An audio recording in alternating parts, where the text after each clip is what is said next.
Parents across Indiana have been protesting and are upset over proposed cuts to the Family and Social Services Administration.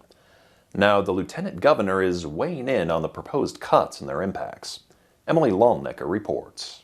3.5-year-old Rosie was all smiles at the Indiana Statehouse Tuesday morning. Rosie's mom, Melanie, managed to smile sometimes too, despite knowing her daughter could have a seizure at any moment. We never know when Rosie's going to have a seizure.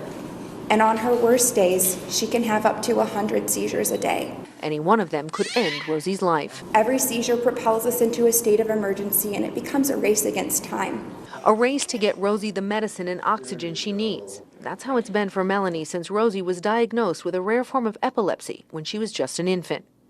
Rosie's care is a 24-hour-a-day job, one Melanie has been paid for as part of the state's attendant care program.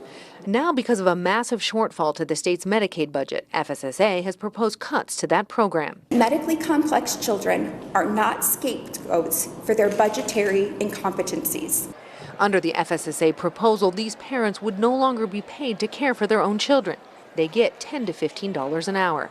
Others, though, could be hired to do the job. But with a shortage of care and the cost, Melanie says it's better to let parents do the job and get paid. This is not a matter of preference or convenience.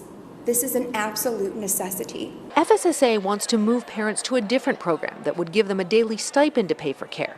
Melanie says that's not enough. You wouldn't even be able to afford a registered nurse for 2 hours. Lieutenant Governor Suzanne Crouch, who's also the chair of the Intellectual and Developmental Disability Task Force, says she wrote a letter to FSAA with several questions, like how many kids with medically complex needs could be affected by the program cuts. So far, Crouch says she hasn't received an answer. It's not just about numbers, it's not just about statistics, it's not just about the bottom line. We are talking about real Hoosiers with real issues, with families that are trying to fulfill those needs. Families like Rosie's now calling on lawmakers to halt the proposed cuts through legislation. You pulled a rug out from underneath us, and we're not just going to let that go.